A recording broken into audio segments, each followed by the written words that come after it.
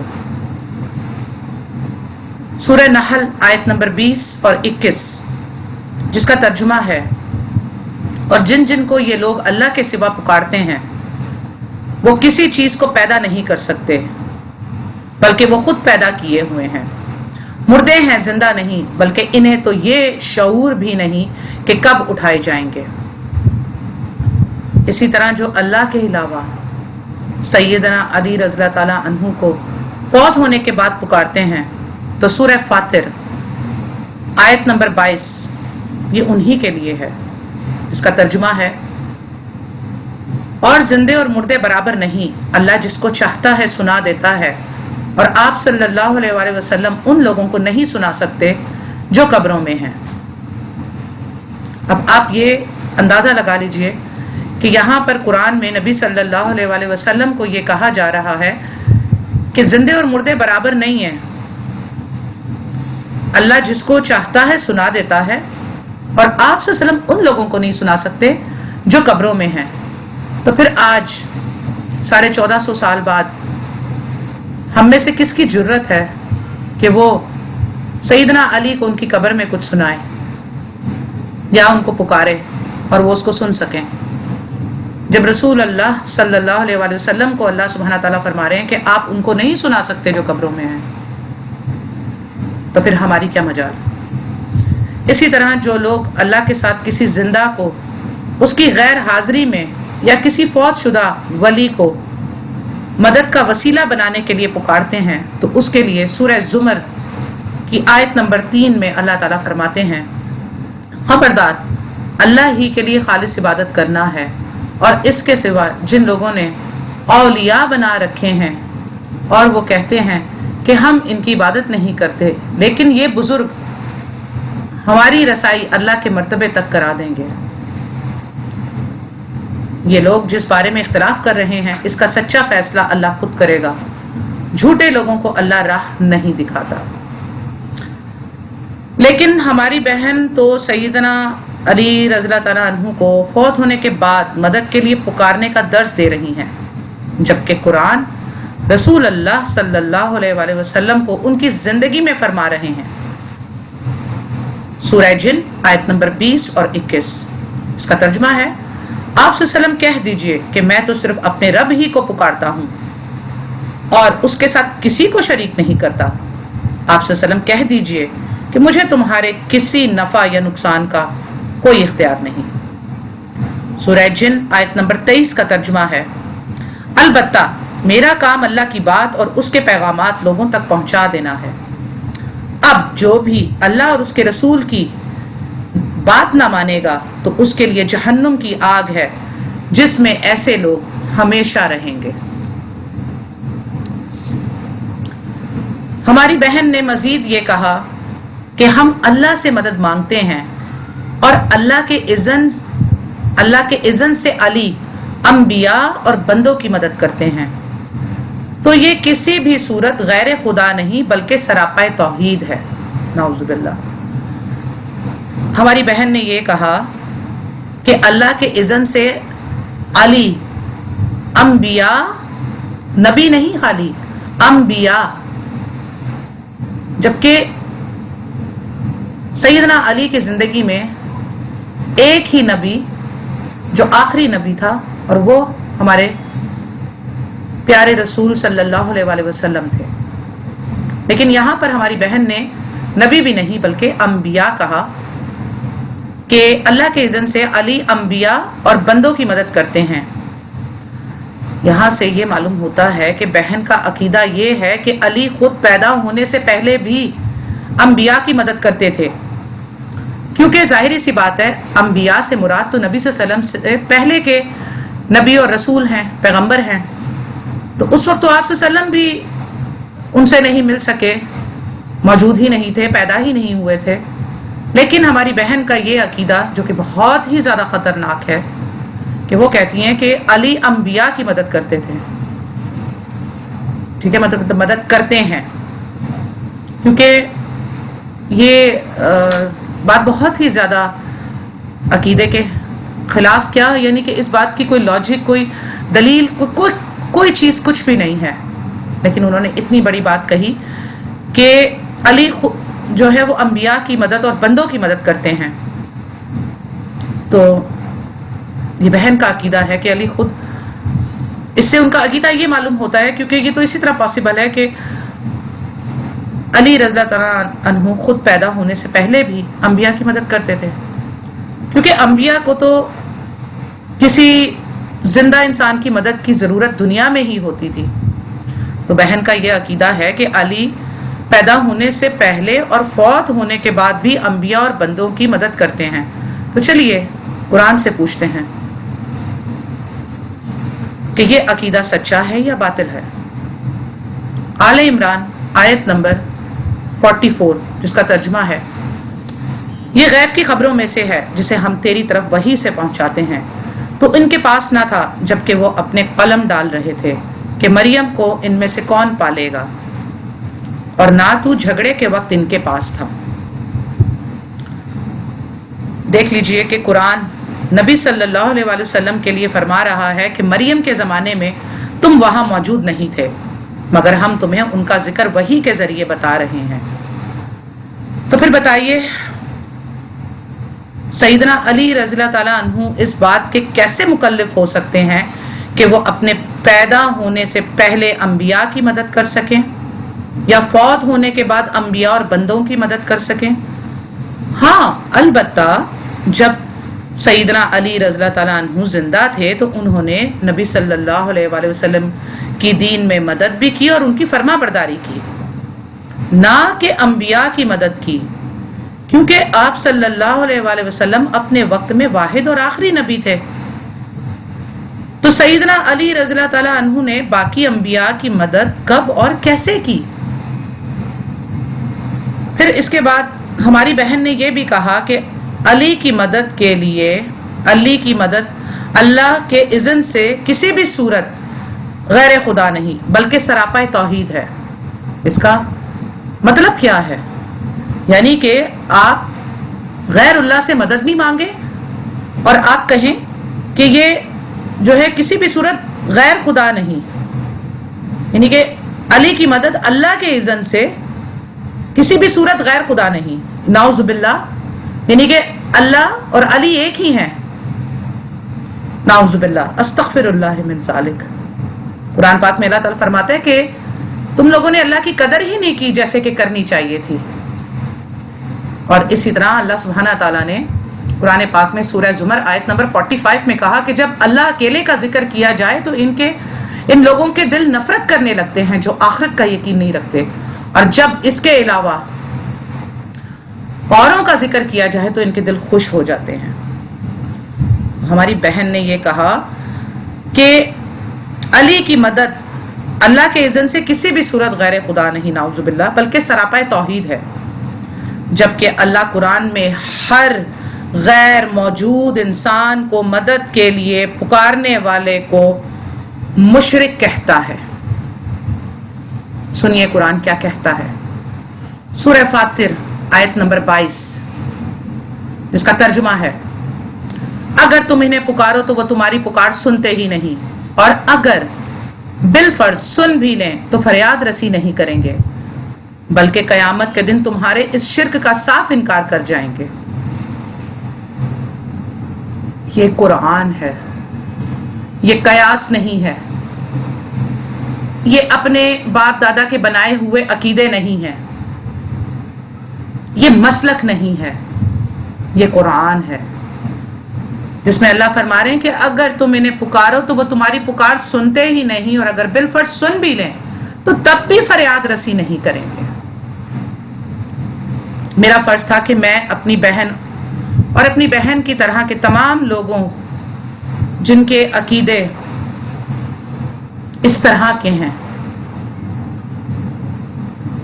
انہیں قرآن سے جواب دوں اور قرآن سے ان کی باتوں کا سد باب کروں کہ کوئی بھی پیغمبر، صحابی، ولی یا نیک بندے فوت ہونے کے بعد دنیا کے کسی زندہ انسان کی مدد نہیں کر سکتے۔ البتہ جب وہ زندہ تھے تو انہوں نے اللہ کے اذن سے لوگوں کی مدد بھی کی، اللہ نے انہیں غیب کی خبریں بھی دیں،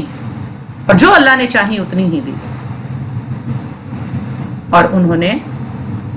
لوگوں کی مدد کی اور دین کو پھیلایا۔ آج آپ اور میرے پاس یہ جو دین ہے یہ پیغمبروں کے ہی وسیلے سے ہے نا، لیکن جب وہ زندہ تھے تو وہ مدد کر بھی سکتے تھے اور مدد کے لیے پکارتے بھی تھے۔ آج ہم بھی ایک دوسرے کی مدد سے ہی اس دنیا کو چلا رہے ہیں، دنیا بقدر ایفرٹ ہے اور ہم اسی کی مدد سے ایک دوسرے کے ساتھ چل رہے ہیں۔ دنیا کا نظام ایک دوسرے کے وسیلے سے ہی چل رہا ہے، لیکن زندہ مدد زندہ انسان سے ہی مانگے گا، اور اس کے سامنے موجود ہونا بھی ضروری ہے۔ اب ایسا نہیں کہ ایک دو زندہ انسان ہیں، ایک یو کے میں بیٹھا ہے اور ایک پاکستان میں بیٹھا ہے، اور میں یہاں سے اپنے دل میں ان کو آواز دوں اور وہ یو کے سے میری مدد کرنے اڑتے ہوئے پہنچ جائیں۔ تو یہ سب قصے کہانیوں میں آپ کو ضرور ملیں گے، اور دین کے اندر بھی قصے کہانیاں بہت سے لوگوں نے گھڑ کے رکھی ہوئی ہیں، لیکن قرآن اور حدیث بالکل ایک روشن دن کی طرح صاف شفاف ہیں۔ اس لیے کوئی بھی ولی، پیغمبر فوت ہونے کے بعد کسی کی بھی مدد نہیں کر سکتے، بلکہ ہر فوت ہونے والا انسان چاہے پیغمبر ہو، وہ تو یہ بھی نہیں جانتا کہ وہ واپس قبر سے کب اٹھایا جائے گا۔ سورہ نحل آیت نمبر 21 جو میں آپ کو سنا چکی ہوں۔ مگر ہماری بہن اور ان جیسا عقیدہ رکھنے والوں سے یہی درخواست کرنا چاہتی ہوں کہ اگر سیدنا علی رضی اللہ تعالیٰ عنہ فوت ہونے کے بعد بھی مدد کرتے ہیں تو یہ عقیدہ علی رضی اللہ تعالیٰ عنہ کے بیٹے سیدنا حسین رضی اللہ تعالیٰ عنہ کا کیوں نہیں تھا؟ حسین رضی اللہ تعالیٰ عنہ نے کوفہ کے لوگوں سے مدد مانگی کیونکہ کوفہ کے لوگ موجود تھے، سامنے تھے، زندہ تھے۔ انہوں نے کوفہ کے لوگوں سے تو مدد مانگی، مگر اپنے والد سیدنا علی رضی اللہ تعالیٰ عنہ کو مدد کے لیے کیوں نہ پکارا؟ میرا تو یہ سوال ہے کہ انہوں نے اپنے والد کو مدد کے لیے کیوں نہ پکارا؟ اور اگر بالفرض حسین رضی اللہ تعالیٰ عنہ نے کربلا کے میدان میں اپنے والد علی کو پکارا تو پھر سیدنا علی نے اپنے بیٹے کی مدد کیوں نہیں کی؟ اس کا سادہ سا جواب یہ ہے کہ سیدنا حسین رضی اللہ تعالیٰ عنہ جنت کے شہزادے تھے، نہ کہ مشرک۔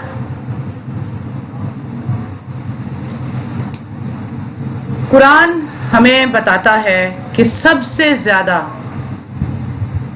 سینسٹیو ایشو شرک کا ہے، پر اللہ سبحانہ تعالیٰ نے قرآن میں سورہ نساء آیت نمبر 48 اور آیت نمبر 116 میں یہ فرما دیا کہ میں جو گناہ جس کے لیے جتنا چاہوں گا معاف کر دوں گا، لیکن شرک کو ہرگز معاف نہیں کروں گا۔ اس لیے شرک is the most sensitive issue in the sight of Allah۔ شرک کی کوئی معافی نہیں ہے اور جنت مشرکوں پر حرام ہے، اب چاہے وہ مشرک یہودی ہو، عیسائی ہو، ہندو ہو یا کلمہ گو مسلمان ہو۔ مشرک مشرک ہے چاہے وہ کلمہ گو ہو یا کلمہ نہ پڑھنے والا ہو، مشرک مشرک ہے اور مشرک کے لیے جنت حرام ہے۔ میں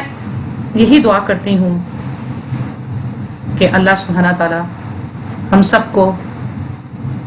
قرآن اور مستند احادیث کو صحیح طرح سمجھ کر پڑھنے کی، اس پر عمل کرنے کی اور اس کو دوسرے لوگوں تک پہنچانے کی توفیق عطا فرمائے، اور اللہ سبحانہ تعالیٰ ہمیں اس قرآن سے ہدایت قبول کرنے والا بنائے، نہ کہ گمراہ ہو جانے والا، اور اللہ سبحانہ تعالیٰ ہمیں ہدایت کے اوپر قائم رکھے زندگی بھر، مرتے دم تک، قبر میں، میدان حشر میں، پل صراط سے گزرتے وقت، یہاں تک کہ ہم جنت الفردوس میں نہ داخل ہو جائیں۔ آمین ثم آمین یا رب العالمین۔ سبحان ربک رب العزت عما یصفون وسلام علی المرسلین والحمد للہ رب العالمین۔ السلام علیکم ورحمۃ اللہ وبرکاتہ۔